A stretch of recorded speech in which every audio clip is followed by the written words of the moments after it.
Hi, it's Randi Rhodes. Hope you enjoy this free clip from Political Voices Network. If it turns out that the Speaker can only avoid a default with an agreement that can get some Democratic votes to pass, could that cost him his speakership, according to the Freedom Caucus? Oh, listen, that's a very loaded question. If anybody's driving us to default, it's Joe Biden. And the simple reason is he hasn't really done anything.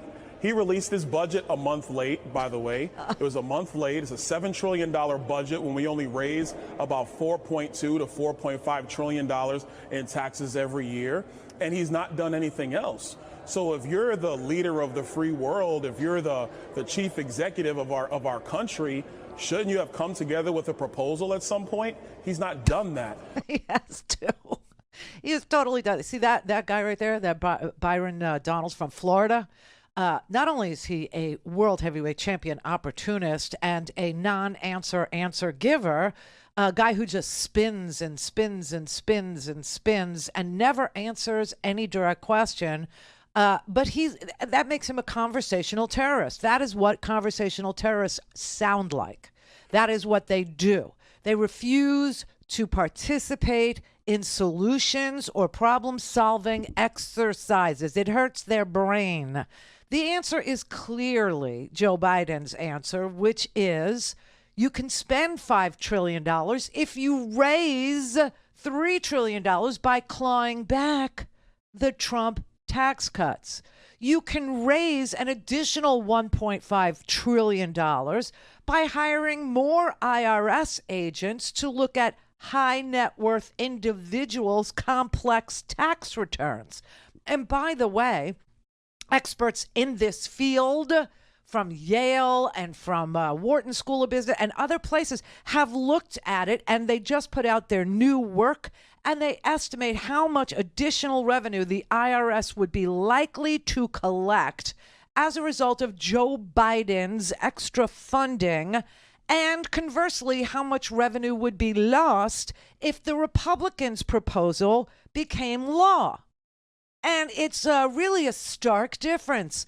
If Joe Biden's high net income earners' complex tax returns were, poured through by capable, qualified IRS agents, which is what Joe Biden wanted there, what Joe Biden budgeted for there, 87,000 over a period of 10 years, some to replace those who would be retiring, others to do high net worth individuals complex. Speaking of, like Donald Trump's pass-through companies, 500 pass-through companies, tax returns, we could raise $1.5 trillion over the course of the next 20 years, 500 billion over the next 10 years, just by collecting what the law provides for that we should be collecting but aren't, because they're bamboozling us with thousands of pages of documents that no one at the IRS is able to pour through. So, there's that. Okay, there's that this guy has no earthly idea. Or if he does, isn't willing to tell you. And then the tax cuts, the Trump tax cuts, the top 5% receive $112.6 billion in tax cuts in the first year if we extend them. That's more than the entire bottom 80% would get.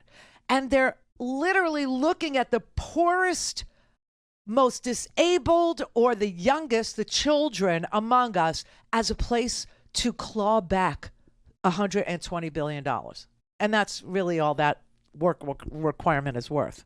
It's so unbelievable. But if you extend the 2017 tax breaks for the wealthy, okay, it adds $3.5 trillion to the deficit. They are lying when they say that they care about fiscal responsibility. It is bullcrap. It is a lie. And that's why it's garbage in, garbage out. And that's why you have these spin meisters who are put on the television all the time because they're fast talkers. And that's all they do. The provisions of the Trump tax cut are set to expire in 2025. Now, the people who passed the Trump's tax cut, they didn't really want it to expire ever, like the oh, I don't know, like the assault weapons ban. They did want that to expire, so they wrote an expiration into that bill. It will last 10 years, and then all bets are off.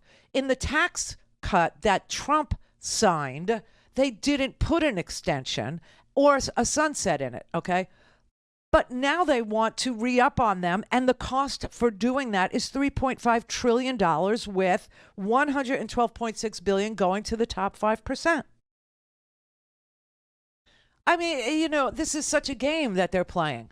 And of course they're against, you know, the infrastructure. They're against the Inflation Reduction Act. They're completely against it. Why? Because their constituents or their donors are Big Pharma.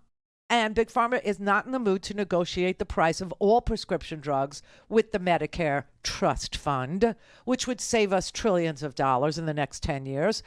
Big Pharma likes gouging America, and they like gouging Medicare. In fact, it's so appealing that sometimes on top of the gouging, you got some people in there that are actually defrauding the Medicare Trust Fund.